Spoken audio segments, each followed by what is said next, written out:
The views and opinions expressed on this program do not reflect the company, owners, management, staff, clients, or partners.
It's Tuesday, the 4th day of February, 2025. Welcome to Bermuda's Daily Talk Show. It's the Daily Hour brought to you by the BAC Group of Companies, Medical House, Lindo's, and People's Pharmacy. I'm Jamal Hartman. She's Mia Chambray, and Maya Palacio will be with us in a bit to bring you the latest in the news break brought to you by People's.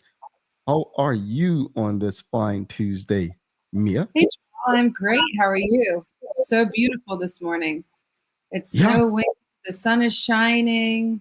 The water, the ocean. Like, Pardon? I have my spring colors on to represent. Like, I mean, look, with it just not even a month ago, it was freezing cold and snowing here in Atlanta. Mm-hmm. And now I've got my spring colors on. It's going to be 76 today. I mean, wow. I'm feeling good. Some of us have got to enjoy good weather, right? I agree. Yeah, it's a beautiful Tuesday. Absolutely. So great. I'm excited to be here as always on a Tuesday with everybody. Yeah. And I'm looking forward to today's conversation. I think it's going to be a spicy one. Yeah, Maya doesn't ruin the weather with a bad, put on your jackets and gloves. It's going to rain. It's going to be cold. You know how she gets. You know what I'm saying? So, but anyway, we've got terrific Tuesday, says David Michael Wilson, and a terrific Tuesday to you. And just want to give big props. Adeline Swan, well, she didn't just become a member, she upgraded her membership. So we're sending some love to Adeline Swan. Thank you. Look, I can't thank you enough for your financial support for us. And we did have quite a few people who did reach out asking how can they support us financially without going through our YouTube channel. If that is of interest to you, we will get back to you. I know we haven't responded yet, but just we'll get back to you. And if you're interested in doing something like that, just send us an email at engage@thedailyhour.com. But thank you, Adeline Swan, and thank you to all of our YouTube members for your financial support, which is definitely and greatly appreciated. We've got Sancha Durham says, it's a beautiful sunny day. Look, see, yeah, honestly, if it could be spring and fall year round. So actually, I feel for the folks who have allergies, because spring is probably not a great time, but seriously, the weather, man, it's not too hot, not too cold, that just in between. Good morning to you, Kenton Trott. He says, good morning, TDH family. Folks, greetings, everyone. Greetings to you all, and thanks for making us part of your daily routine. We have a good one today as we welcome another independent candidate for constituency 2, Tiffany Paynter, on. She's going to be discussing her plans as she intends to make her way into the House of Parliament to represent all of us. The Daily Play is a remember when. So just a little political question about Bermuda to see if you all know. I think it's easy. We'll see. You always think they're easy. I mean, I come out with the questions, so yeah, I probably do. Jokes today? What's that? Jokes today? You know what? I'm going to have a joke for you today. Yeah, why not? Another political joke. You all are trying to get me in trouble with these political jokes, man. Don't forget to subscribe on our website. Follow us on all of our social media channels to stay up to date with all that we have going on. Help us grow beyond the mic as we do our part to continue to improve our community. All right. Let's do this, folks. Let's do that. Oh, Headlines one says, oh my God, thank you. That shout out felt bud, you guys. We appreciate you, Sister Headline. All right, folks, it's discussion time. The Daily Discussion is brought to you by Titan Express and Secure. Visit TitanEXBDA.com. your leading tour and transport provider specializing in Black History tours throughout the island. And securebda.com for all your property management, waste management, residential, and commercial trucking needs. Professional, punctual, and reliable service is our commitment to you. All right, it's the Daily Discussion brought to you by Titan and Secure. Folks, this morning, you've seen the news, or if you haven't, you've heard someone talking about it. The big conversation is the return of Michael Fay, who is probably known by many as the father of Pathways to Status. The Bermuda Progressive Labor Party has, since the announcement of Michael Fay, who will be on this show on Friday, targeted his appointment to as the candidate for constituency 20 for the One Bermuda Alliance. And David Burt, the Premier of Bermuda, Minister Jason Hayward, and Lauren Haywood Bell, or Bell Hayward, of the PLP had a press conference yesterday. But I don't think we've ever had a conversation about immigration on this show. So we're interested. Here's your question of the morning. What are your thoughts on Pathways to Status? What are your thoughts on Pathways to Status? And also, this is yes or no. Do you believe children born to non-Bermudians in Bermuda should be granted status? What are your thoughts on those two questions? And also, one of the arguments for Pathways to Status is granting status to long-term resident PRC holders, people who've been there 15, 20 years. That's also what the Pathways to Status, based on my understanding, would have led to.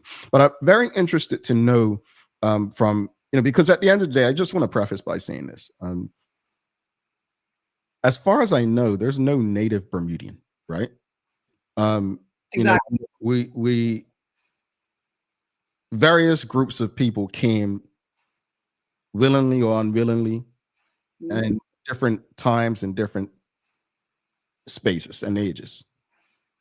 From what I've been told, right? Jason Hayward, the minister, said yesterday, this island was built by Bermudians. And I think he should have been more specific because, there were immigrants from the West Indies, and most of us have roots, Black Bermudians have roots in the West Indies. And then there were many Azorian people of Portuguese descent that came as well. Now, before anyone says it, because I know I'll get messages, yes, it's true. There were Portuguese families that could pass off as white. Some Portuguese families were able to change their names. Black immigrants didn't have that privilege, right? So we know this. If your name was De Silva or Souza or anything, you could change your name to something that was not seen as Portuguese. I understand that. But I think it's important for us to be honest and understand that this is not like the United States where people were already there, right? Well, the hogs had to get in Bermuda some way. Maybe they were just dropped off. I don't know. But in saying that, I understand what Minister Hayward's saying is, there were people who built this island, and we don't want to disenfranchise them for others. No. But the question of the morning, audience, and don't be shy. I'm not judging you. I don't think there's any right answers to this. This is a perspective based on our own living situations, right? I don't think anybody's going to be, well, I hope you're not going to be, derogatory or anything regarding this, but what are your thoughts on Pathways to Status? And do you believe children born to non-Bermudians in Bermuda should be granted status? Wow. This is a loaded question this morning, Jamal. And I'm glad you touched on the immigration of the West Indies and obviously the Azorian population, which for those of you who were not aware, my family is actually Azorian immigrants. So my grandfather came over as a gardener. He was a gardener for Belco for many years.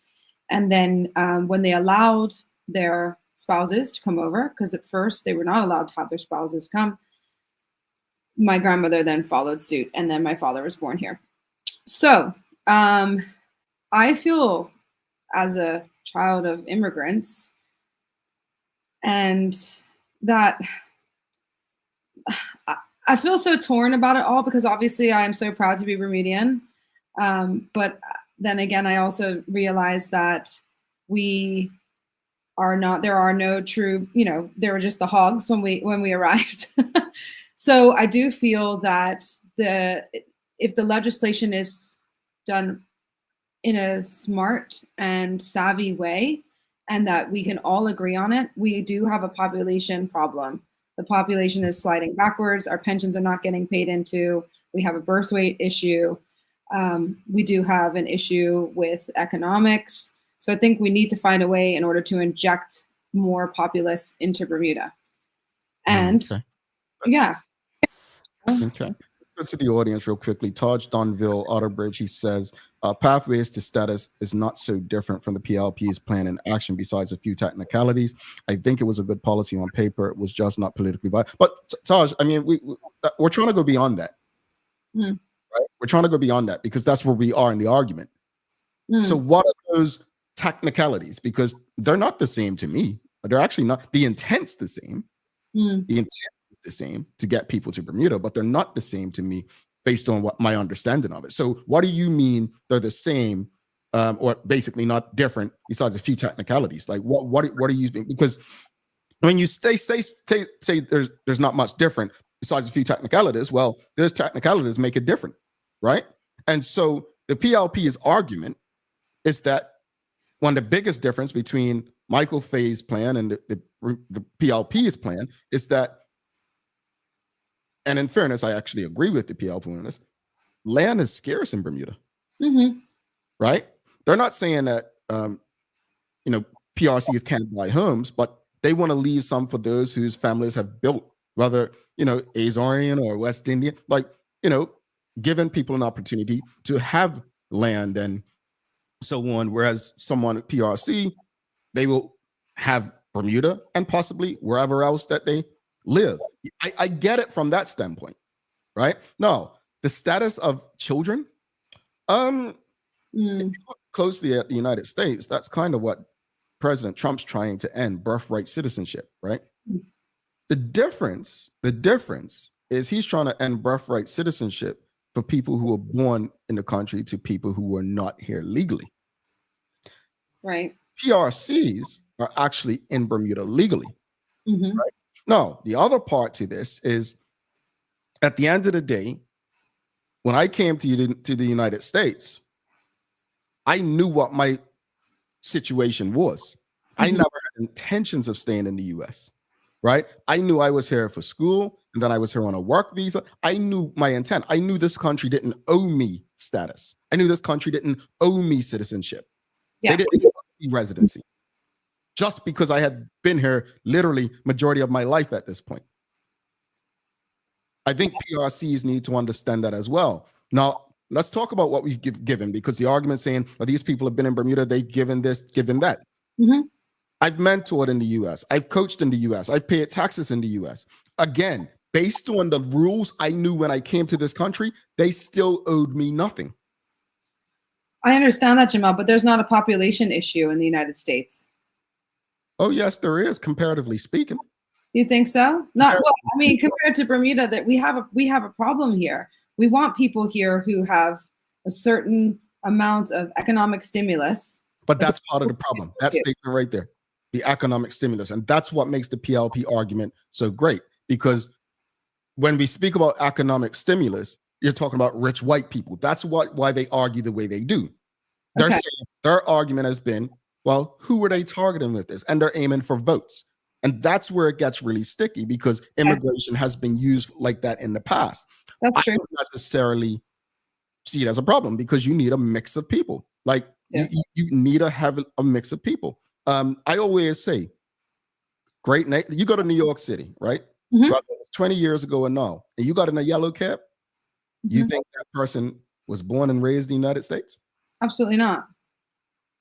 9 times out of 10. And same with London, and same with Manchester, same with the UK. I think I had one British cab driver. You know what I mean? Like you would, I think the challenge with this, British, but you get you've spoken about this before, right? I think the challenge with this that people have is there are so many Bermudians who have emigrated from Bermuda.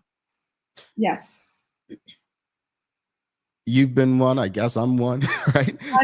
Maya's one, Sherry's one. Like, we have a majority of people on this show who've done it. Right. For whatever reasons, and we don't have to show our reasons publicly. One of the arguments made, and I think Charles H. Jeffers II has said it in the audience previously, is what are we doing to attract qualified Bermudians back? I think that should be part of the conversation of immigration. Mm-hmm. The second thing is, I think where the parties differ is the makeup of those, right? And again, I understand what Michael Fay was doing. That's why, again, if you heard me, take pathways out of it, and the airport wasn't him, but take that out of it. Mm-hmm. I'm not fighting Michael Fay over that. I know the majority of the island is. At the end of the day, Mia said something just now we can all agree on, and that is we need to boost our population. I think where we're far apart is how do we do that without exactly being controversial on either side. I think that's where we need to address it. How do we do that? I mean, this is a show where we come up with solutions, and how do we do that? Because Mia, I don't know the answer. I'm gonna be honest with you. I agree, and I don't know the answer either. And by the way, I'm not a rich white Bermudian. Just shout out to me. I just want to just put that out there real quick. I'm also displaced. You know, I came back to Bermuda. I didn't have a homestead. I'm renting an apartment. You know, I'm also a displaced Bermudian. Yes, I own a business, which I'm very thankful for that. And, you know, I'm very, very thankful that I was able to do that. And, you know, I worked hard during COVID, et cetera. But I also feel displaced. You're saying, you know, there's not very much property. There's not very much of the piece of the rock. But I can't even afford a piece of the rock, Jamal. Mm-hmm. It's, you know, I also have 2 jobs, by the way, for everybody. I don't know. I know Jamal always compliments me. It's so sweet about my singing, but I also sing 6 months out of the year and have been saving and saving and saving in order to do that. So I'm also displaced. You know, we're so many Bermudians who are here who are also displaced. Mm-hmm. So what do we, it's a very, very, very, very, very, very tangled topic. Yeah, no, it is. It is. And I think it's important for people to, because we lead with emotions sometimes. Yeah, definitely. I think with the reintroduction of Michael Fay, I think what I just want us to understand is don't let our emotions take us from the information. And I want us to really take our time to understand what are the differences between what the PLP proposed and the OBA, right? Don't just take the word of Michael Fay or the word of David Burt or Jason Haywood. Dig deep for yourself. And I just want to say, Nicole Hassel says yes to both. Thank you, Nicole, for that. And yes, what she's saying yes to do is she believes children born to non-Bermudians should be granted status, as well as PRCs who have been in Bermuda for quite a time. You want to go to Taj? Yes, absolutely. Taj, good morning. My issue with the OBA's policy is with the right to vote and their lack of focus on bringing Bermudians back home. Fair. That's what we just touched on. Absolutely, Taj. We absolutely agree. I think that's where Michael Fay fell short. Because again, you became an easy target. Mm-hmm. Right? You became an easy target on this. And so, yes, Taj, I agree. But again, the policies, I get why people say they're similar, but I think that is a big difference. Look, at the end of the day, let's be clear here, and this is not to be derogatory. Let's go back a few premiers. Mm-hmm. If I'm not mistaken, the only premier in recent time who had a Bermudian spouse, Craig Kenneneer. That's true. That's true. Let me tell you why I'm making this point. David Burt's spouse, beautiful person, just not Bermudian. Mm-mm. Not quite sure about Mr. Dunkley, but his wife may not be Bermudian. No, she's not. Paula Cox, husband's not Bermudian. Hewitt Brown, wife's not Bermudian. Alex Scott, wife was not Bermudian. Why am I saying this? I'm saying this because I don't think the agenda should be against non-Bermudians. I don't think there should be criticisms or this hate. Let's go to something else. David Burt, the premier of Bermuda, his mother's not Bermudian. So I don't think it's a matter of them disliking or hating. I think the argument that's being made here is, and I want to go to this comment. Amari Simon says, have to make it fair for the people who are here first. Foreign workers can outspend and displace locals in one generation. That's the concern right there. That's the, and I'm going to be real with you. That's where I feel the Bermuda Progressive Labor Party is being genuine. I think they're being genuine in that, in protecting Bermuda for people who have been here first and longer. So it's not, take the language of the Bermudian, because again, you look in your passport, it does not say Bermudian. It says British Overseas Territory Citizen or whatever it says, right? But I think this is what Amari Simon says, what I think David Burton meant, if that makes sense. I agree, but I also think, what's the plan then to bring Bermudians back home? Mm-hmm. So what's the plan? Well, we've been waiting on that, Mia. I mean, I came home because I had a baby, mm-hmm. and I wanted to be with my mom, mm-hmm. so I came home for that. Mm-hmm. There wasn't, and that's the only reason why I came home.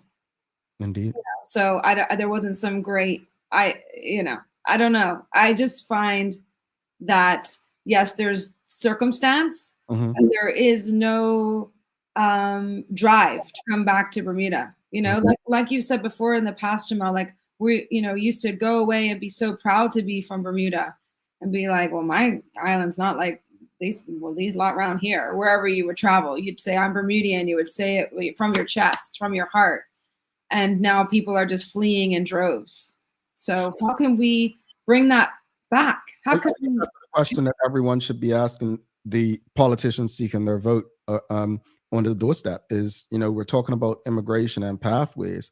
Tell us, like, what are you doing to help attract Bermudians back? And I think Anika DeShields, to wrap it up, we've got to go bring the news break. But she says, plenty of very highly qualified Bermudians overseas excelling in their fields.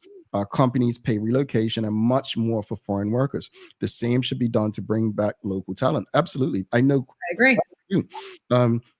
And then Sanchez says, in my opinion, the PLP and the OBA are targeting very different immigrant workers. Yeah, I mean, that's part of the politics, Sanchez. Absolutely.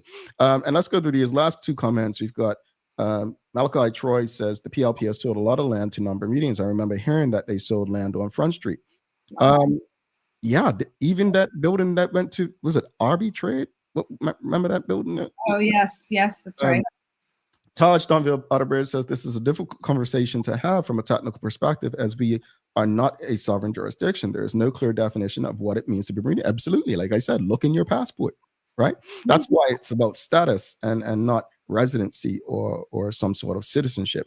And Jay Gibbons says lip service from the PLP. Well, I guess I have another political joke for you all today.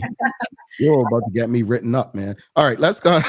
Don't forget, we've got independent candidate for constituency 2, Tiffany Paynter, coming up. We also have Maya Palacio coming up with news break. This daily discussion was brought to you by our friends. Our friends. The daily discussion is brought to you by Titan Express and Secure. Visit TitanEXBDA.com, your leading tour and transport provider specializing in Black History tours throughout the island. And SecureBDA.com for all your property management, waste management, residential, and commercial trucking needs. Professional, punctual, and reliable service is our commitment to you. All righty, let's bring Maya Palacio in for your daily hour news break. Do not go anywhere. Folks, do us a favor. Before we bring Maya in, let's clap her on. She's been working tired. I'm serious, man. You guys don't understand. Let me keep it real with you right now. Someone reached out to me this weekend and said, man, you guys are looking tired on the show, man. You just working. I was offended. I'm like, dang, I went to sleep like 8 something last night. Woke up my normal time, about 5 a.m. But they're right, because we're working so much. And I know the person wasn't saying to be rude. They were just saying, look, man, y'all need to take a break after this election's over and whatnot. Like, just give yourselves time and space. And so I know they meant it with love, but I say that give Maya some love, a round of applause. And if you can do that, it costs you nothing. Just give us whatever platform you're on, LinkedIn, Facebook, Twitter, YouTube, Instagram. Give us a like, a love, follow, share this conversation with your friends, your family, your colleagues. But we're bringing Maya on, whether you do it or not.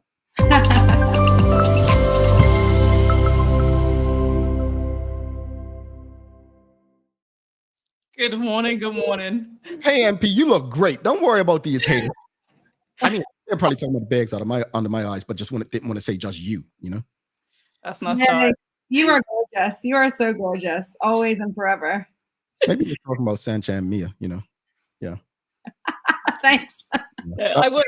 I mean, yeah.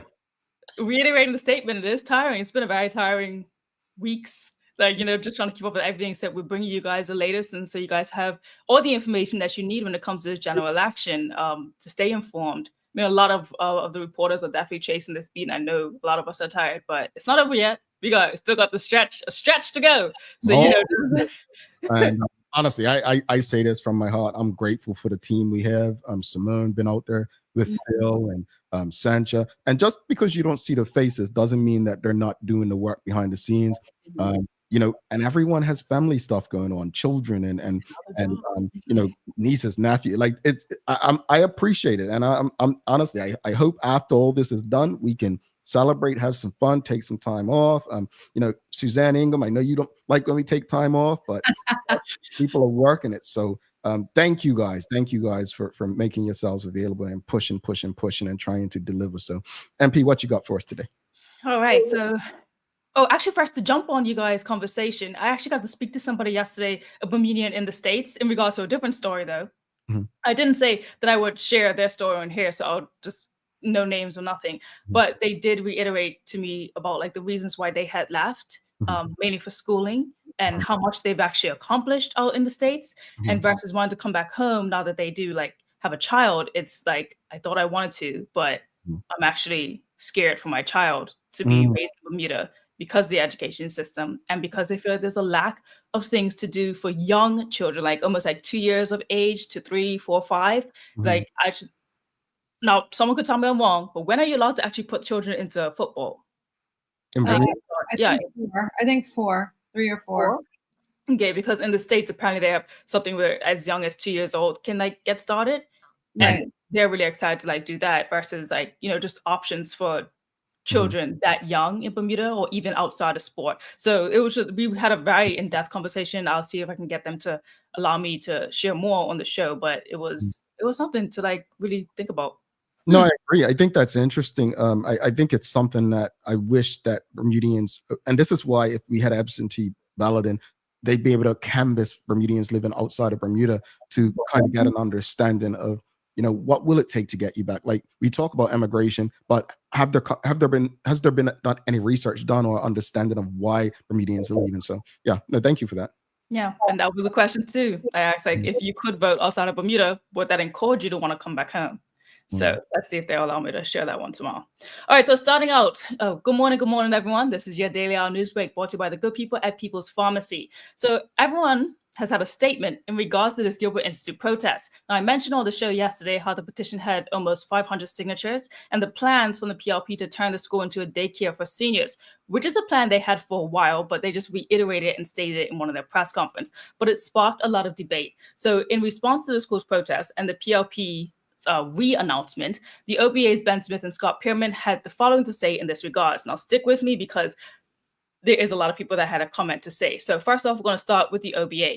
So they alluded to this announcement. Well, Scott Pearman alluded to this announcement as a decision the PLP shouldn't be stating, saying that the Premier's Bar announcement about the Gilbert Institute will become a care facility for seniors is a policy decision the PLP government does not have the authority to now make because Parliament has been dissolved. But again, the decision about Gilbert Institute was initially announced like back in December 2024, and the Premier Bart recently just expanded on it. Now, Ben Smith from the OBA said, in light of these pressing concerns, the One Bermuda Alliance advocates for an immediate pause on the current education reform initiatives. We propose the establishment of an independent educated authority tasked with conducting a comprehensive review of the proposed reforms.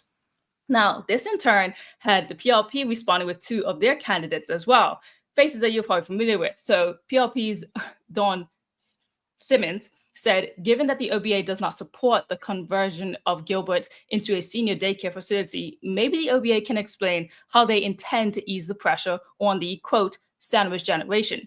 But it was more intriguing to hear from PLP's Oliver Bain, who swiped back at the OBA, saying, quote, I am pleased to see the OBA finally engaging in discussions on education reform, even if it coincides with an election.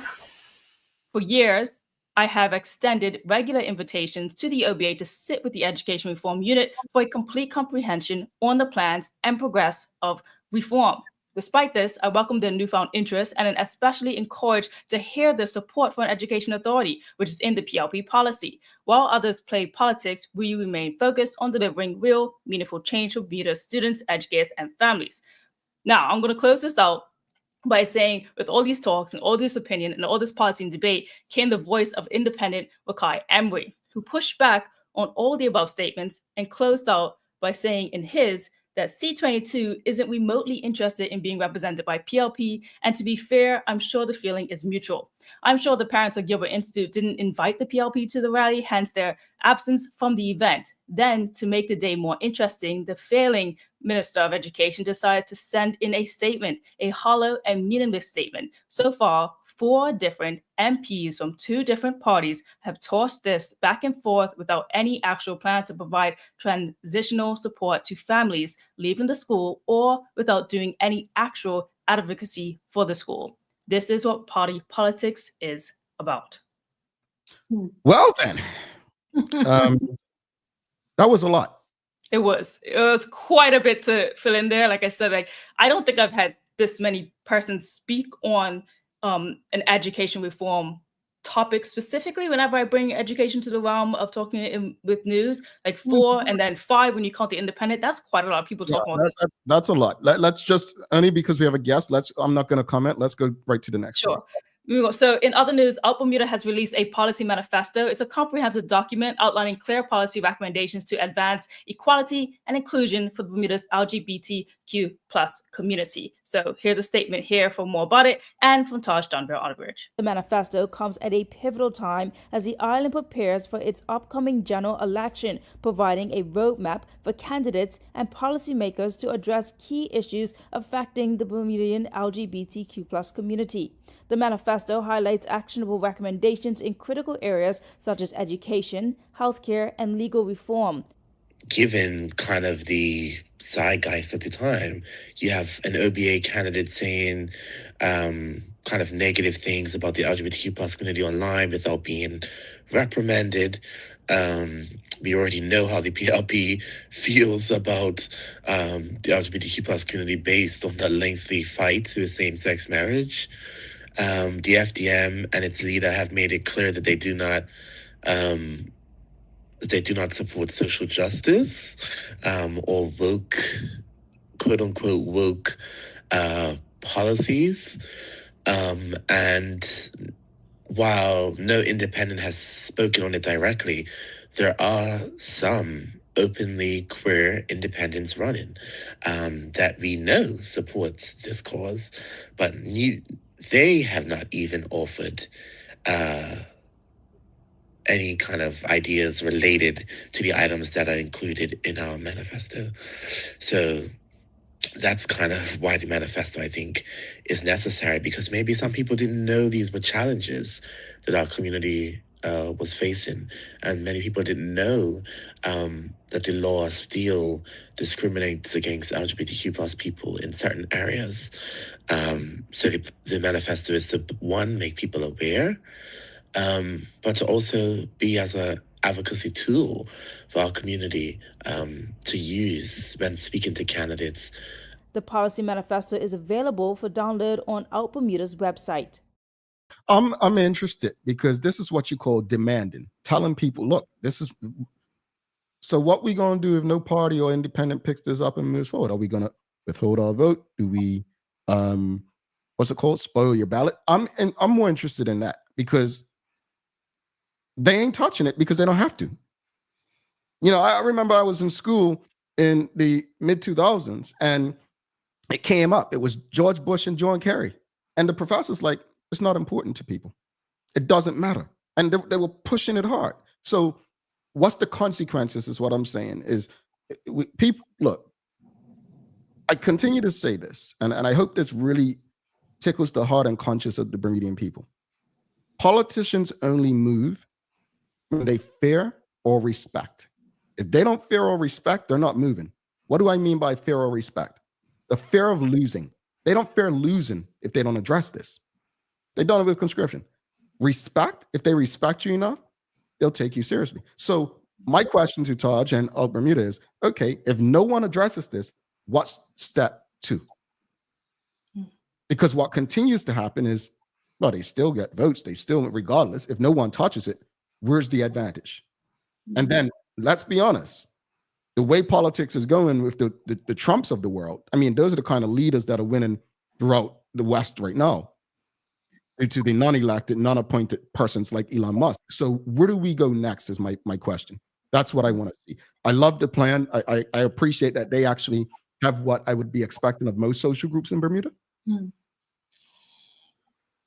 But what next? Are we willing to protest to the point where we're breaking a law until we get what we want? Well, moreover, let's talk about our main topic, which is immigration. So the PLP did hold a press conference about immigration, especially targeting the OBA and the pathways to status with Michael Fay. We remember the protests, we remember the betrayal, we remember the silence when Bermudians demanded answers. The One Bermuda Alliance's approach to immigration is not just wrong, it is also dangerous. That is just not my opinion, it is the opinion of the PLP, but it is evident in other jurisdictions, especially the Cayman Islands. Cayman implemented pathways to status type immigration reform that the One Bermuda Alliance was trying to copy. And what was the result? Housing costs have skyrocketed, crime has risen, and our opportunities for locals have been diminished. Now, moreover to it, at the conference, the group was asked a question. This came from Guy Foster Skelton. He asked a question maybe a lot of people are thinking about, which is, why shouldn't the people who have been living on the island for 20 years and been contributing to the island not be given Bermudian status? So here's what the Progressive Labour Party had as their response. The video is courtesy of TNN. So number one, we are fundamentally against the children of non-Bermudians competing with jobs for our youth. We already have a high youth unemployment rate, albeit we're working to reduce that rate. But the problem becomes even more challenging when our children don't have access to scholarships, when our children have to compete with internships, when our children have to compete with grant funding for children of non-Bermudians. And so we want to ensure that scholarships are in place for our youth. We want to ensure that internships and apprenticeships are in place for the youth of Bermuda. And we want to ensure that the scholarships that are generated from Bermuda are for the children of Bermudians. If we begin to grant status to everyone, it means we increase the pool of individuals who can get access to those resources. And I believe we should focus on the development of Bermudian youth first and foremost. I said that earlier. Bermudian youth, we need to focus on them. I agree. All right. Well, moreover, I added a poll on my recent video Media Maya, and over 100 people actually responded to the question, will you be voting? And do you know who you'll be voting for? Here's those results. So 105 people did respond, and the highest was 44% saying, nope, no idea yet if they'll be voting, but they do plan to vote.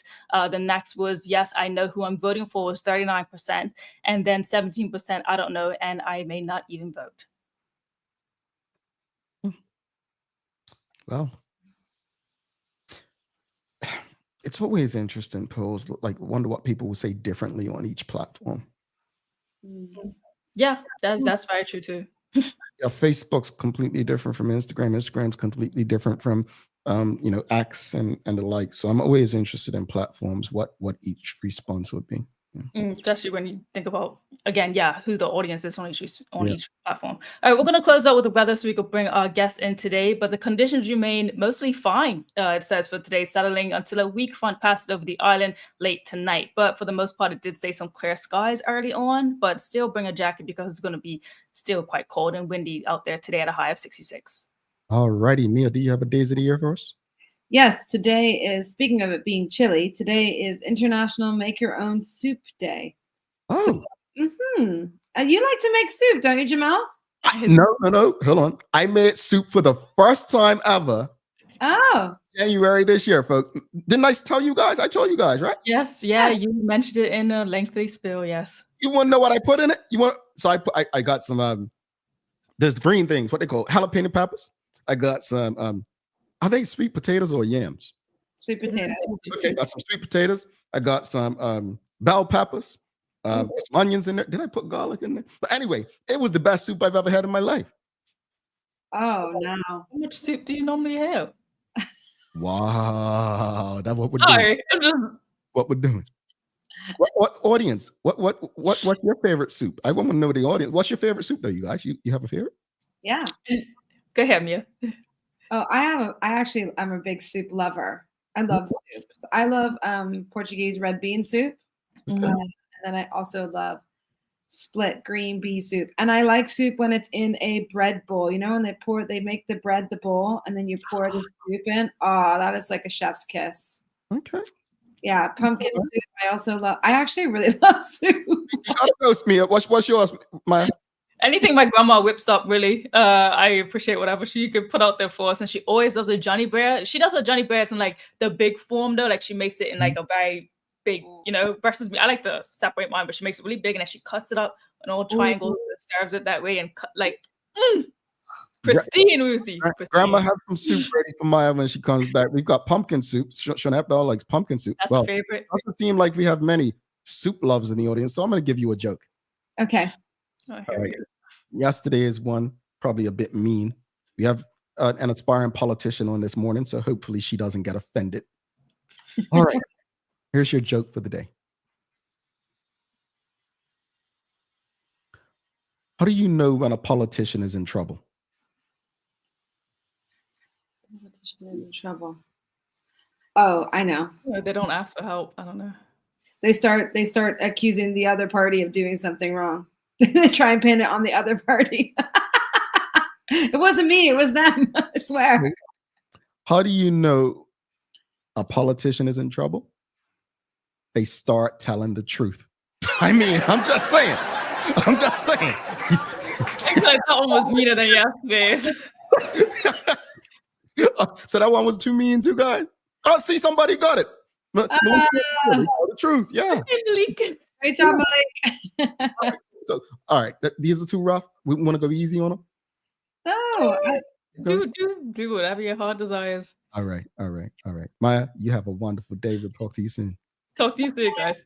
All right, folks, don't go anywhere. We've got Tiffany Paynter, and we will make up time, folks. We will make up time. So we've got Tiffany Paynter coming up. Give us about 2 minutes, 42 seconds. All right, stick with us. People's ACW, located at King Edward VII Memorial Hospital, carries over-the-counter medicines, toys, cards, and even toiletries. Our knowledgeable staff are there whether you're at emergency, visiting family, or a member of BHB staff, to show you our best even when you're feeling your worst. People's ACW, we're here for you.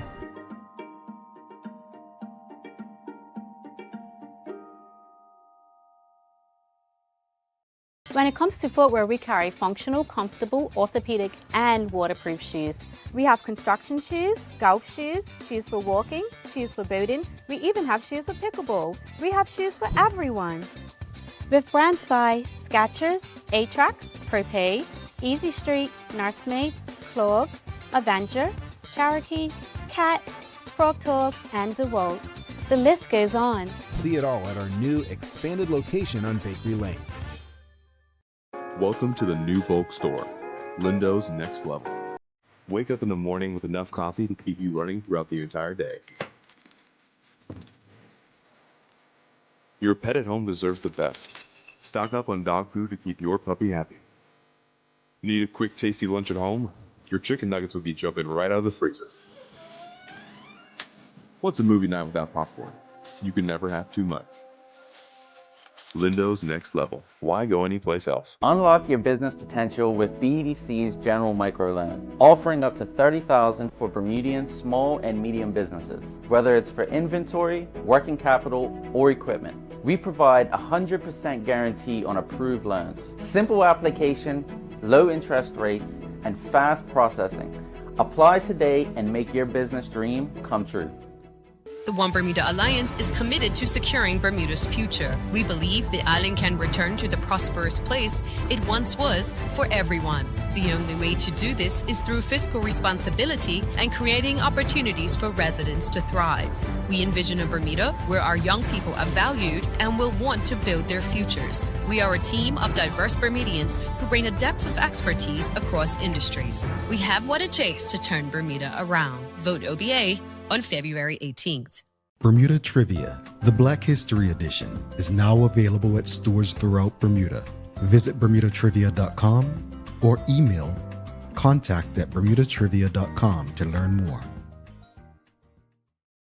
Alrighty, welcome back to the big show. We've got Mia Chambray. I'm Jamel Hartman. It's the Daily Hour brought to you by the BAC Group of Companies, Medical House, Lindos, and People's Pharmacy. Don't forget to subscribe on our website. Follow us on all of our social media channels to stay up to date with all that we have going on. Help us grow beyond the mic as we do our part to continue to improve our community. Folks, once again, if you are on Facebook, LinkedIn, YouTube, X, Instagram, whatever platform you're on, give us a like, love, follow, share, subscribe. If you're on YouTube, you can join and become a member, get some access to some backstage stuff. Just make sure you show us some love. Without further ado, let's give a warm TDH welcome. She's been on this show many times for different things. We've got independent candidate for constituency number 2, Tiffany Paynter in his house. Hello. Good morning. Hi. How you doing, Mia? How you doing, Jamel? Good, yoga queen. How you doing? I'm good. I'm really good. I went outside and just, let the sunshine hit my face, and I had my coffee. So I'm feeling fresh and refreshed. I gotta ask you, you mentioned coffee. Mia just told us it's make your own soup day. Do you make soup? No. I love the chili from the Mystic Hub. I'm more of I like thick, chowder and chili type of girl. Okay. Well, I think Mystic Hub has the best vegetarian chili I have ever tasted. Highly recommend. Even meat lovers cannot deny it is delicious. I'll have to check that out. And the split soup. I'm gonna have to check that out. Well, it's good to know. You know what? When Mia said that, I didn't even think fish chowder. That is a soup, folks. I mean, outside of my own, I don't know what I'm going to call my soup yet, but it was a famous soup that tasted really delicious with all vegetables. So once I come up with a name, I'll let you all know. I might let you taste it. Okay, Tiffany? Okay. I might want to taste it. You might want some of my soup. As long as you like spicy. But let's jump into today's conversation. First off, I don't know if it's congratulations or it's, you know what? Thank you for putting yourself forward as a candidate. And I say thank you because it's not easy just from doing what we do. And I'm not seeking anyone's vote, but it's a lot of work. But just for those who may not know you, have never watched this show, this might be the first time tuning in, just tell the audience a bit about your background and what it is that you do. Well, my name's Tiffany Paynter, and I'm someone who believes in the power of community. That was one of my core values. I believe in leaning into and learning from the wisdom of the collective, and I've served in various roles throughout my life. I went 40 on January 14th, and I've been working since I was 12 years old. So I've served as an education coordinator. I've served as an art teacher, as a community researcher. I've had roles running the St. George's Community Center with our wonderful staff. I've had roles as the executive director of Out Bermuda. I own a business. I've been an entrepreneur. And I believe in hard work, smart work, and service because I'm the product of two hardworking Bermudians. My mom was a waitress, my dad was a bartender, and I saw how hard they worked to put food on our table and to keep a roof over our head. And they still struggled living paycheck to paycheck. I grew up in government housing up Top Square, but I was fortunate enough to get a scholarship to Saltus. And as I said in my announcement speech, that is an education that money could not buy, because I was able to really observe our two Bermudas at a very early age in the 90s and 2000s. And for me, I'm running, as I said, because I felt like when I was looking out into the political landscape, I didn't know if I would vote. I didn't feel like I had anything to vote for. And then I realized I could offer that at the very least, of not something to vote against, but rather someone to vote for. So that's why I put my hat in the ring. Well, you just skipped to my next question, so I'm just going to throw in I just asked, tell us a bit about you, but you let me in and tell them why you're running. But in saying that, my goodness, 40 years old, I did not think you were that close to me in age. Not saying you're old, but I just thought you were much younger. Great skin, great, youth about you. No one's going to say after this show what they said about us, saying, hey, you guys look a bit tired. No one's going to let's explain why you threw yourself your head in the political ring, but just go a bit deeper, because you made a comment during your press conference about really working with Beth 36, and you were very diplomatic. So I'm probably gonna take you somewhere and speaking about Renee Ming. But when asked about the current representative of that area, you were very complimentary in some way, and I guess the question is, do you feel that constituency 2 was underserved, or is it the greater Bermuda that you felt was underserved? Why you said this is the step I need to take? I felt, as a whole, it was, to be honest, it was the greater whole of Bermuda. That the reason why I stepped forward. It was partly the constituency as well, but I only really have begun to understand how underserved C2 is and has been since I started canvassing. The same things you hear on a national level, I'm hearing on a local level in the neighborhoods and on the streets, that they never see their representative, that the roads are crumbling, the walls are falling. It feels unsafe to even walk the railway trails. They haven't been cut in 8 months. They're only cut in the summer when potentially tourists are on the trails. I'm hearing even the parks and the Mullet Bay Park and the overgrowth of the trees and weeds and all manner of things on a small local level. But on the national level, that was what was concerning me as well.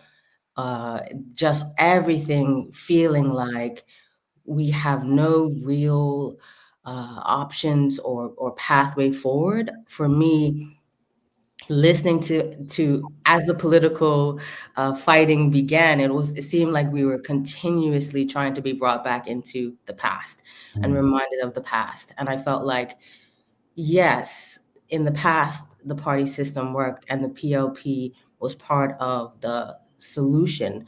But now I feel like these party politics is part of the problem, which is specifically why I am running as an independent. I don't want to go on, but I know I have to give you some breathing room, but I could go on. Oh my gosh, Tiffany, when I watched your candidacy speech, I actually recorded a video of myself. Well, first of all, I was driving, and I think everybody on East Broadway must have thought I was a lunatic, because I was crying, I was laughing, I was shouting amen in the car, I was slamming the wheel. It just evoked so many emotions, because I didn't know your background at all, and we went to school together. I also went to Saltus on a scholarship, raised by a single parent, and I just felt like your story resonated so deeply with my own, and I know will ripple out to so many stories of other Bermudians. So thank you so much for being so open and honest about who you are and where you come from and what you've done in the community. But as an independent, how do you see yourself navigating Bermuda's political landscape from party affiliated candidates? How do you see yourself navigating all of that? So for me, one of the things I'm reaching out to others who have been in the political arena for a while, just to lean on their guidance and wisdom. And I am feeling from their feedback that I'm more than capable of navigating the political arena.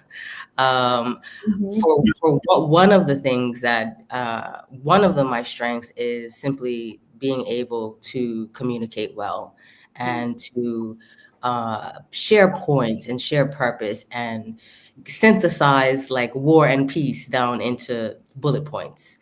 And so the what some people have called like the swamp of the political arena, that's maybe what you're speaking to, is how do I navigate and not change or not become mired down by everything. And that's just simply just as I said to the person yesterday, I don't know how to be anything other than me. I have been me and authentically me since I was a child. I don't know how to not be honest. I am honest to a fault. I am neurodivergent and honest to a fault, and realized that early on, having in university, getting some tools from my counselor, that I have to like reel in the honesty and maybe dial back to like 80%, because nobody needs to know completely everything that you are thinking at any given moment in time. But for me, I feel like I value transparency, and I think that we could be more transparent and should be more transparent as politicians. But Jamal mentioned earlier my inspiring political career. I don't inspire to be a politician at all. I just want to be a servant, which is what we're supposed to have been from the very beginning. And that's what I've been doing my whole life is serving. So this is not a crossroads or different trajectory. This is just me stepping into a different environment to serve. Well, it's definitely authentically you. And and in your speech, you also talked about sustainability, economic growth, and social justice. But what is your vision for Bermuda in those three categories? So sustainability, economic growth, social justice, those are all in your wheelhouse. But what's your vision for Bermuda in those three categories specifically? Okay, so in terms of sustainability, one of the things that I talked about in my speech was really investing in renewable energy sources, because I believe in one solution solving many problems. So I feel like the true government investment in renewable energy sources will solve the problem of cost of living, bringing energy bills down. I feel like it also creates opportunity for a new job market here and training Bermudians, getting Bermudians to build solar units, maintain solar units, install solar units, and potentially run renewable energy businesses and companies. So that, in terms of sustainability, is for sure one of the things that also helps economic growth. And in terms of economic growth, I feel like I was just on the doorstep just the other day, and somebody was asking me about the economy, and I admitted that I do try to stay within my zone of genius, which is not necessarily the economy. It's the reason why we have different ministers in charge of different ministries. No one should be expected to be an expert in every arena. I do pride myself on being a jack of all trades, and I do have ideas for the economy. One idea that I have been questioning or wanting to understand better is, why did the government go from a 0 corporate income tax to a 15% corporate income tax, when globally you have countries that are actually pulling back their income tax, reducing their corporate income tax to attract the businesses that are currently on island here enjoying 0%. So I feel like, yes, we do need that corporate income tax. We should have increased it, but now we have increased ours beyond global competition and global markets. Yes. Whereas if we had started maybe at 8% or 10%, we would still be under like the 90% of countries out there, still be competing. So I do have insight and I do have ideas, but I'm not going to be an expert on all things, and I will never claim to be or even want to be. I don't want to be, like the past, we've had some premiers who are head of finance and head of tourism and head of education, and they appoint themselves at the head of all these ministries. But the idea is that you rely on the experience and expertise around the table. Yes, I agree. Yes, I agree. If it was a mom of 3 kids and she was appointing herself all those things, and I would definitely know she can handle it. However, I know you talked a little bit about, first of all, I wish I lived in C2. I'm just going to say that now. But secondly, I know you said, on the doorstep, you've been hearing things, in the actual C2 area that are concerning the residents. What concern, the Mullet Bay, the trees, the state of the roads, the state of the actual constituency itself. What concerns you most about not only C2, but just the state of Bermuda in general? And and to add to that, what are constituents telling you? What are constituents saying? What concerns them? So I'm here. I'm actually been very fortunate to get a wide variety in this weekend of canvassing of ages, races, etc. So I tried to not to name people. I took notes and I know everyone's name, so I'm trying not to call them out now. But one young man, he was really upset that he feels like there's no jobs for young Bermudians and that they are being outsourced to foreign people in the hospitality industry. One thing he said, I remember I wrote it down because it was brilliant what he said. We have foreign workers cooking Bermudian food and serving it to foreign people. And he was really, he felt very passionately that there is a better solution out there than that. And he felt very passionately that passionate about his ability and his peers' ability to step forward into these at least like mid-level, low, and even potentially low-level tiers in the workforce. I'm hearing from seniors. I heard from one woman, beautiful. I wish I could say her name. She was a beautiful older lady. I think she said she's 82. When she said it, I couldn't believe it. I was like, man, your Black really is not cracking. And she said she was, when she told, because she said, like, I'm paying for my son's insurance. I was thinking her son was going to be young. And she said her son was 60. And I was like, okay. So then I started to see a bigger picture of an older generation who's living longer and potentially healthier than their children. And now they're inundated with their own insurance and their children's insurance. She was saying that the rates of insurance have gone up by 15%. So these are the global things that I'm hearing. And then the education system. That in C2 is a very sticky point because many of the people in C2 send their children to St. George's Prep. Yeah. And that issue was one of the main, I think it was like maybe the first domino that made me think, maybe I should expand my voice. Maybe I should put my hat in this ring and consider running in C2.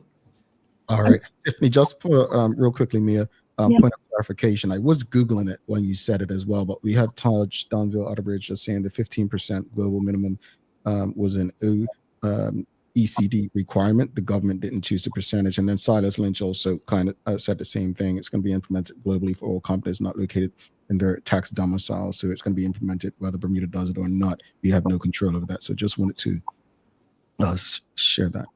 Right. So that if that's global wide, then that's great because that means we're still competitively, we're in the competition with the global market.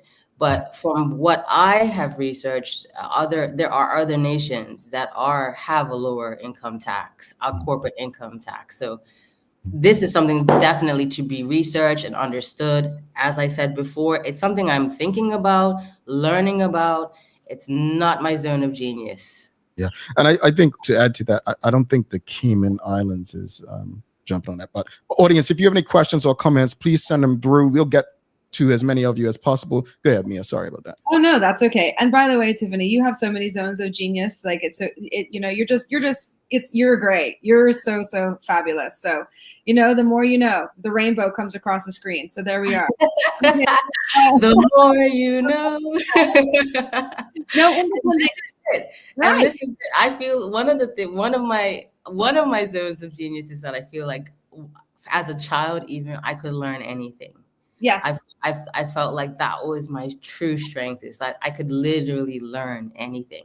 And as an adult, what I found is even more important than learning is unlearning so much that we have taken on, and the miseducation of ourselves and the who we are and the limiting beliefs that we've kind of taken on that we don't even know we have anymore. Yeah. So I think learning and unlearning is very important in our leaders, and I hope to offer that as I step into the ring.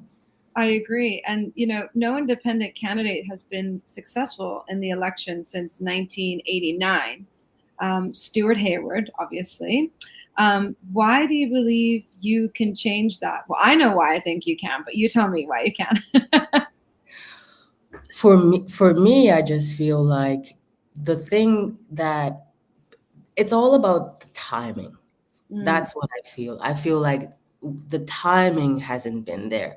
The belief hasn't been there. The messaging and communications around the value that independent candidates can bring hasn't been there. And I am a drop in an ocean right now. And for instance, I think Sir John may have started as the first drop, and then person by person by person, Cyree, Susie, Wane, all these different entities coming forward. It builds a momentum that carries us all from feeling like, okay, if we can't vote for either party, if we feel like we're going to spoil our ballots, what more could we possibly do? Which is why I decided to go even further than just spoiling my ballot and try to convince people that rather than spoil their ballot or not vote at all, to come and vote for an independent. In my speech, I said, doing the math, around 10,000 people did not vote in 2020 that voted in 2017 in the previous election cycle, or 2016. And I think that's indicative of a growing apathy and a growing disinterest in politics. And I think this independent movement is reigniting and reinvigorating people and pumping some energy into a system that was on life support. And so for me, I just, as an individual, as a person, I feel strongly that I have great ties in my community. I'm sincerely invested in the betterment of the people of C2. I'm walking around, I'm knocking on doors, I'm opening, meeting old teachers from St. George's Prep. I'm meeting old people I've played football with at the St. George Community Center, and at the St. George's Cricket Club. And this is it. I feel like not just myself has the potential of really impacting the political landscape in a positive way, but there are such strong candidates in various constituencies. So I think it's super exciting. I'd say you are one drop. Now there's 27 drops, but we're all drops as part of the community. And as you said, as part of your speech, be part of the wave of change. Don't just be part of the disappearing ink on a piece of paper. Let's come together and create change. Let's be part of this wave, which I absolutely love that analogy. I love it so much. I loved your speech. I've listened to it probably about 8 times, to be honest. Now, I am visualizing you in the House, as an independent. What difference do you think you're going to make in the House itself? It's really serious and it's exciting. But what difference do you think you're going to make? I think people don't really understand how it can work. And so when I envision myself in the House, maybe very differently than anyone else does. I don't envision myself alone as a sole independent. When we do the numbers alone, there's 36 PLP candidates put forward. And on the opposite side of the other options, you have 36 from the OBA, you have 27 independents, and you have 10 from the FDM. So the sheer numbers alone give us increase our odds by 50% of breaking the echo chamber that exists in a parliament that has 30 members to 6, where decisions are made before they're even handed down, or there's no debate in parliament right now. But on an individual basis, I think people don't recognize the power of individuals to put forward private members' bills. There are private members' bills that have been put forward and accepted and put into law in our past. And those have been private members who have understood that the bill they're putting forward, it expands into every arena of life. It impacts positively multiple people of multiple generations and races. So if you're putting forward a good bill and you're able to make sense and really share and bring people into that idea and galvanize people around that, then it's possible to have huge impact. Let's go to the audience. Audience, if you have any questions or comments, please send them through. We've got Charles H. Jefferson II. He's asking, I was surprised to see the announcement of Mr. Sherlock Jr. in C2. Was there any consideration of the two of you working together, or either of you concerned that you might take votes from each other? So I think the day before I announced, to be honest, I did tell Omar, the manager of the FDM, hey, I'm running in C2. And I did not feel like I had the right to also add on, don't throw anybody in the ring into C2. But I do feel like Quentin and I are very different options. And the FDM is a party. They are a party that doesn't necessarily have Bermuda's best interest at heart in terms of social justice.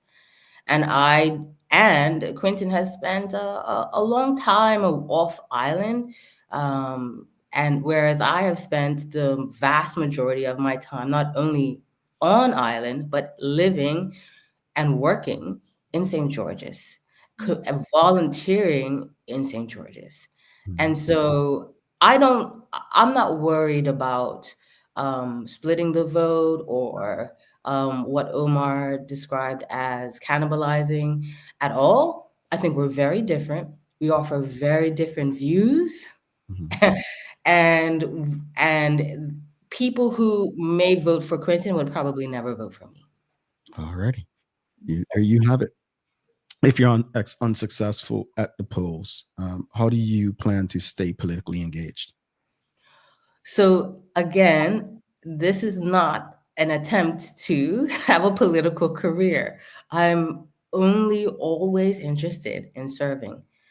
I'm just simply trying to serve in a way that breaks an echo chamber in government that allows for the best ideas and the best people to have a chance to right our country. There's very little I can do on a global level or a national level without the support of the people to give me a chance to serve in parliament. But I'm serving anyway all day. The business that I own is a social enterprise. We offer free services, all the time, every week. I volunteered for 4 years serving on the Centennial Foundation. I am already serving. This is not a political career. It is just who I am. And at this point in time, I feel called to serve in a bigger way that could have more impact and affect more lives. Well, speaking to that, and I'm happy to hear you're not interested in being a career politician. Enough of those folks who can't find jobs and seek politics to fill the pocket. Yeah, let's just keep it real. You won't say it, but I will. Happy to hear that. But in stating that, Tiffany,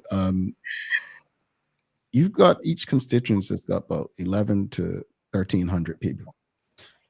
You just announced your candidacy. You've got probably 3 weeks to canvass. you're not going to get to see everyone. How do you intend to at least connect with people that you may not be able to see prior to the election? One of the ways is getting on stations like this into the media where I can speak to a wider audience. I am canvassing, I am going out, but like you said, I actually have a job. So I am not able to canvass constantly all day long. I am taking time off and time away from my job, from my career and my business to canvass and to get out there. But it's impossible to see everyone because people are so hungry to be heard.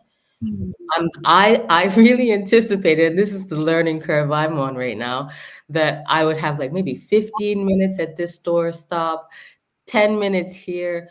No, that is not the case. People want to talk for 30 minutes, 45 minutes. One older lady that had lost her, elderly lady who had lost her husband, wanted to talk for an hour. And so it's not, as I'm actually on the ground, I'm realizing I'm gonna have to diversify what I'm doing and be accessible in different ways. The PLP, Bert just offered a national debate, and I do not feel that was a sincere invitation, because the independents don't have a representative. You can't have a representative or spokesperson for an independent group. So I feel like it's disingenuous, because it feels like somebody is baiting a hook to try to say, aha, you do have a leader, when that's not the case. We are all leaders in our own right. And so one of the things that we're currently working on, and that I want to offer instead of an alternative option to this debate, where only two people get to speak and independents are supposed to be forced to select a leader, is instead to host town halls in each zone. To have a town hall in the Eastern Zone, Central Zone, and Western Zone, and have that town hall be a panel consisting of people in the different candidates in different constituencies, all speaking and getting the community to come out to all of us.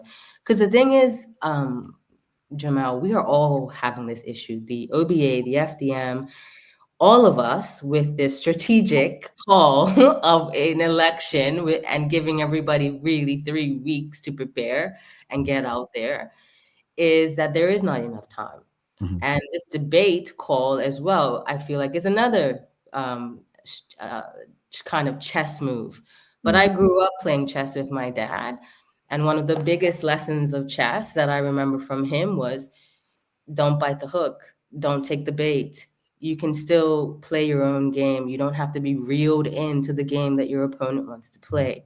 And so I think that it's really important that when we offer these town halls, and the OBA and the FDM and the PLP are invited to these, that they understand that this is a way of not taking that bait and not biting that hook. Because you know what happens when a fish bites a hook.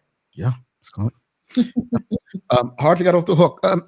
Before you head out, I just go through this comment here. Charles H. Jeffs II, he says, I hear you about the people who vote for Clinton not voting for you, but as we saw in the by-election, speaking about 36, I believe, this could work in the incumbent's favor.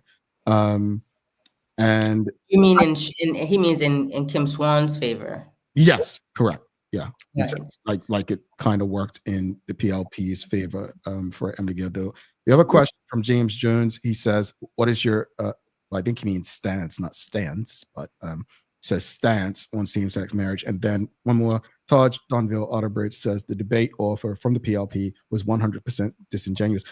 I'm actually happy that I wasn't the only one that thought that. Let me just say that. But Tiffany, you can respond to what I just put on the screen. Sorry. So my stance on same-sex marriage is that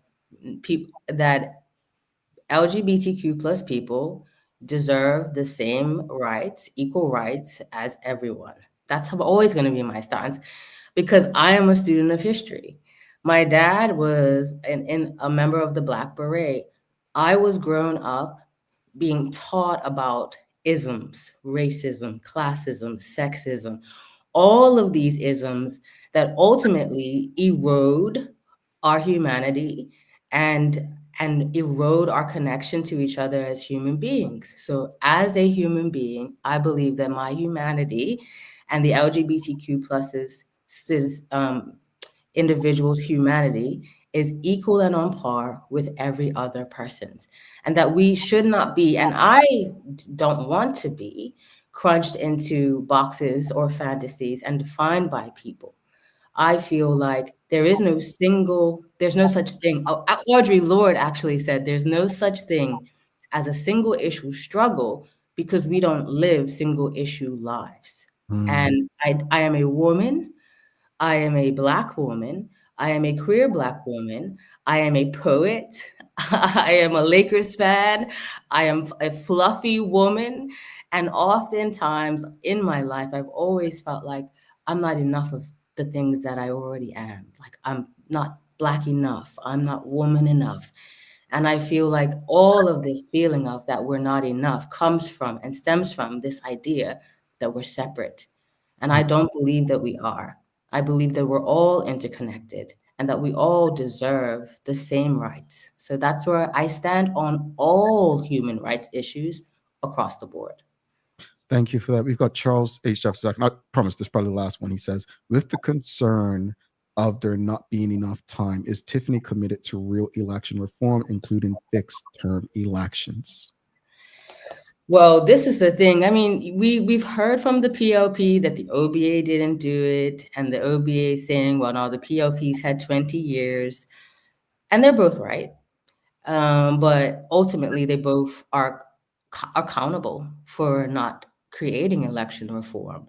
I think if anything comes from this election, it's going to be the people continuously pushing for election reform. And I think there's stronger will now, given the pushback from our younger generation to reform our politics. I think we should have election reform. We should hold the election in June, late June, early July each year when people are here and not necessarily traveling and on vacation, and give them that date so they have it in their minds that this is the time that we elect. Other countries enjoy knowing when their election cycles are going to occur, and it gives people an opportunity to actually get out there and speak to people and consider running as independents with a longer period of time. And then I also believe, as I said earlier or last week, is that on top of that, we do need to allow ballots from people who are in school and abroad and living away. We need to come up with some form of technology that's already out there, but adopt the tech that's already out there to allow young people in school to vote and people who are just living abroad to vote as well. Okay. Got one last question. We're just going to go to the audience, read some comments. We've got Rashida Godwin said, Audre Lorde also said, quote, the true focus of revolutionary change is never merely the oppressive situations that we seek to escape, but that piece of the oppressor which planted deep in other, end quote. My goodness. Ooh. Happy Black History Month to you, sister. Exactly. The piece of the oppressor inside of us is that sticky point. It's that piece of us that makes us feel like we are not enough. Like as a fluffier woman, you know, one of the things I've always, the paradoxes of my existence is I feel like I have to weigh less in order to be more. And that paradox is what we're all kind of dealing with. But the oppressor within us is within us in so many different ways. And one of my favorite quotes is the master's tools will never dismantle the master's house. I like that. And so we have to use different tools if we hope to dismantle oppressive systems, and tools that not only just dismantle, but tools that build.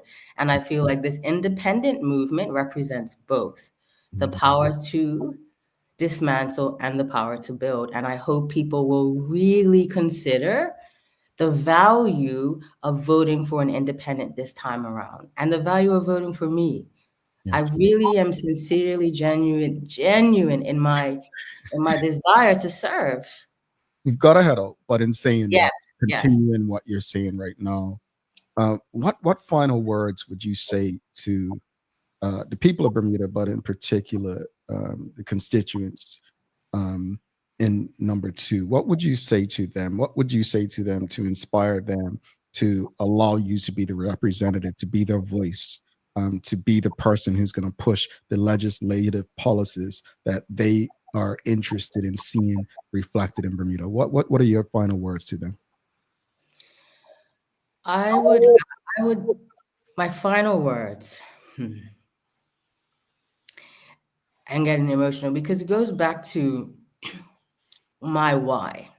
The moment I realized that I was part of the problem, because I offered no solution, and I was part of the problem because I was self-serving.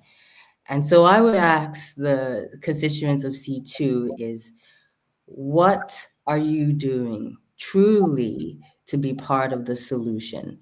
Are you giving people a chance, or have you already decided before you've even heard me or even allowed me to share my thoughts or share what I want to do for our community? Have you already decided, and why? Are you part of the solution, or are you part of the problem? Interesting. Thank you so much, Tiffany. Appreciate you. Just remind people where they can go to learn more about you and your plans for Bermuda. So they can, we are currently about to launch my website. It's votetiffanypainter.com. It's in its nascent stages, so we're hoping to launch that by Thursday at the latest. You can also, we're going to have a town hall in just figuring out a location in St. George's. Please come out to that town hall. Yeah, and then I'm going to be online. I'm going to be canvassing. I'm figuring out a date now to have a tent somewhere set up where people can come to me as well. And so I'm really trying to make myself accessible. You can email me as well. And my number that I'm going to give out now is 737-1311. Please WhatsApp me, and I will get back to you if you have any questions. And invite me to come to your house. Since I can't see everybody, I'm more than willing to come over to anyone's house if you can gather the people in the neighborhood or friends and have some tea in the living room and talk to a group of people, have some living room sessions, so to speak. So, indeed. Tiffany, thank you so much, and all the best to you with your campaign. And if I think the point I want people to take, if nothing else, is Tiffany was doing what she's doing long before she announced herself as a candidate, and I'm a believer that she's not gonna stop, whether successful or not. So thank you for what you do. I qualify it. We are in this space, not sharing our favorites, but read between those lines. Have a wonderful day, Tiffany. You're not getting me in trouble. Thank you, Mia, and thank you for your time. Thank the audience for tuning in, and please reach out if you want more information, and visit my website, soon to come, votetiffanypainter.com. All right. Have a wonderful day. Bye. Bye, Tiffany. Folks, if you appreciated that conversation, please give us a thumbs up, a love, a like. WKD Lama said there is so much talent in Bermuda, Miss Painter. It has been a joy to hear you speak. We've got Karen Simmons, Tiffany. It has been a pleasure to hear from you today. Thank you. They seem to like Tiffany. Polly Rich says, wishing Miss Painter all the best. Suzanne Ingham says, Tiffany, you're going places. Tiffany, they love you, girl. Suzanne Ingham says, tell them, Tiffany, you bring a ton of upbeat energy wherever you are and whatever you do. Just awesome, Tiffany. Just awesome. Go get them, Tiffany. Go get them. Bring home the bacon. The bacon. Well, I don't eat bacon. What I'm going to eat, Suzanne? Anyway, we got to take a final break. Let's take our final break. We'll come back. We'll wrap it up. We've got the Daily Play. Folks, if this is, whether you're on Facebook, LinkedIn, YouTube, X, Twitter, Instagram, there's over 200 plus of you tuned in right now. Make sure you give us a like, a love, follow, share the conversation with your friends, your family, your colleagues. Make sure people have access to these community conversations. We'll be back, Mia and myself. I want to see how much you know. We're coming back in 1 minute, 40 seconds. Mia's going to get this right. I have faith in her, and I believe the audience is going to get this right as well. Stick with it. Looking for the best care for your pets? Nova's Ark Feed and Supply has everything you need, from top quality foods to toys and supplies. We've got it all. Join our frequent buyer program and earn rewards every time you shop. Plus, we've been awarded the Clever Customer Initiative program for helping you save more. And don't forget, we open an hour early on Saturdays so you can get a head start on your pet care. Visit us today or shop online for easy pickup or delivery. Your pets will thank you. Right. Who was the first woman to become not just the first female opposition leader in Bermuda, but throughout the entire British Commonwealth? Dame Lewis Brown Evans. Hey, buddy. Hun, who was the first woman to serve as opposition leader, not just in Bermuda, but throughout the entire British Commonwealth? Dame Lewis Brown Evans. Mason, what did you say? Dame Lewis Brown Evans. Dame Lois Brown Evans? Where do you find that? Mommy playing Bermuda Trivia. Mommy playing Bermuda Trivia. Oh, honey, I'm so proud of you. Good job. It's true. Children are a reflection of their environment. Bermuda's favorite trivia game. Fun with a purpose. To educate, to entertain, to inform, to inspire, to learn, and to enjoy. Bermuda Trivia. All volumes now available at various stores throughout Bermuda. Visit bermudatrivia.com to learn more and follow Bermuda Trivia on your favorite social media platforms. All right. Just want to thanks again to Tiffany Paynter for stopping by. Awesome conversation. Again, folks, if you appreciated the conversation, please give us a thumbs up, a love, a like. Make sure you share it with your friends, your family, your colleagues, your constituents. Just make sure everyone has access to these conversations. Also want to give a big shout out to the BAC group of companies, Medical House Lenders, and People's Pharmacy for ensuring that we can do this with you on a daily basis. Just want to give some information to you. Since the election was called, I believe it was January 7th, we have been open to having people on regardless of political party, entity, or if they were independent. Fortunately or unfortunately, we are booked through the election. So if anyone does reach out now, what we can do is put them on a wait list if someone cancels. But I say that to say that if it so happens that someone reaches out and is unable to get on between now and the election, that's not because we don't want them on here. It's more or less because they did not reach out to us in time so that we're unable to provide equal time. You all knew the election was called on January 7th, I believe. So you had time to reach out. So there's no bias there. But understand there's only a certain amount of shows between now and February 18th. So that said, it is time for the Daily Play, brought to you by Bermuda Trivia, now available at stores throughout Bermuda. Follow Bermuda Trivia on Facebook, Instagram, X, and TikTok to find out why it's Bermuda's favorite trivia game. All right, Mia, audience, are you ready? Yes, let's do it. It's a remember when. Okay. All right, here we go. Do you remember who is the only PLP premier to lose a general election?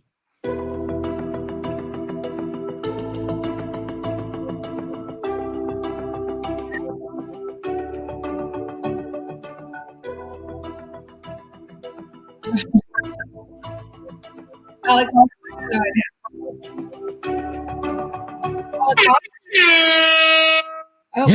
It is Paula Cox.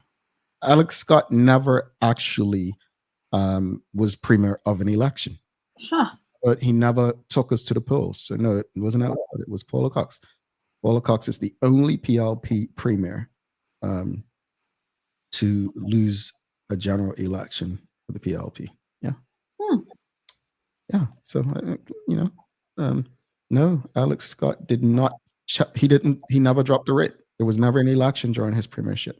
Interesting. So yeah. Alex Scott was premier, 2003, after the 2003 election through 2006, I believe.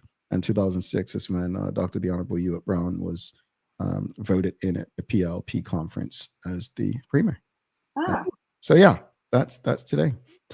I just gave you the answer to a future question, folks. Thinking that. To a future question. Anyway, Mia, we got to wrap it up. Yes. Final thoughts on today's show: immigration, pathways to status, and then obviously the conversation with Tiffany. Wow, Jamal, this has been an amazing show. There's just so much to say, really. Pathways to status or immigration reform, I think it needs to absolutely happen. In what capacity, I think needs to be seen. I think we need to see a strong rollout or manifesto or submission of ideas on how we can attract overseas Bermudians back to the island first and foremost, before we then consider secondary immigration reform. So that's my thoughts on that. Tiffany Paynter, I have known Tiffany, we went to school together. I have known and loved her for a very long time. She is genuine in her servitude of Bermuda in so many different capacities. She's also an incredible mindfulness, wellness, and yoga teacher. For those of you who don't know, she didn't mention that as part of her resume. But she is just a joy, a beam of light. And when she threw her hat into this political ring, it made me feel hope and joy for the first time during this call for the election. Indeed, indeed. As far as the immigration and pathways conversation, look, I think we all agree. Bermuda, we need people. Mm-hmm. How we go about getting people is where I think there's a disconnect. At the end of the day, those are the conversations that need to be had. Those are the technicalities that need to be resolved. I don't have the answers. I'm honest with you about that. And that's what I really appreciated about Tiffany as I transitioned to speaking about her. We're not going to be experts at everything. But as long as we're willing to listen, learn, and understand, we collectively can go places. It's not my position to say I would vote for her or not. It's not my position to tell you who to vote for or not. But in quoting Mia, I think it's a breath of fresh air to have someone who's been doing the work, whether it was with Bermuda, whether it's with the children in yoga, someone who's not interested in being a career politician, someone who is interested in serving the people who trust her to do what they believe is best for the greater community. Mia, you have any daily inspiration for us? I do, and this is actually taken from Tiffany's candidacy speech. It's a quote by the great Jill Scott, which says, "The revolution will not be televised." Yeah. I mean, keep telling people that. Mm-hmm. I'm very wary of those who look for the camera and the gram when it comes to social justice. Change it from televised to shared on social media. Mm-hmm. Folks, don't forget to subscribe on our website. Follow us on all of our social media channels to stay up to date with all that we have going on. Help us grow beyond the mic as we do our part to continue to improve our community. Thanks again to our partners, the BAC Group of Companies, Medical House Lindos, and People's Pharmacy for ensuring that we're able to do this with you on a daily basis. As always, we appreciate you. We thank you. We love you, all that good stuff. Thank you for making us part of your daily routine. If all goes well, we'll be back to do this again with you tomorrow. She's Mia Shambray. I'm Jamal Hartman. Please do make it a safe and a great day. We are out.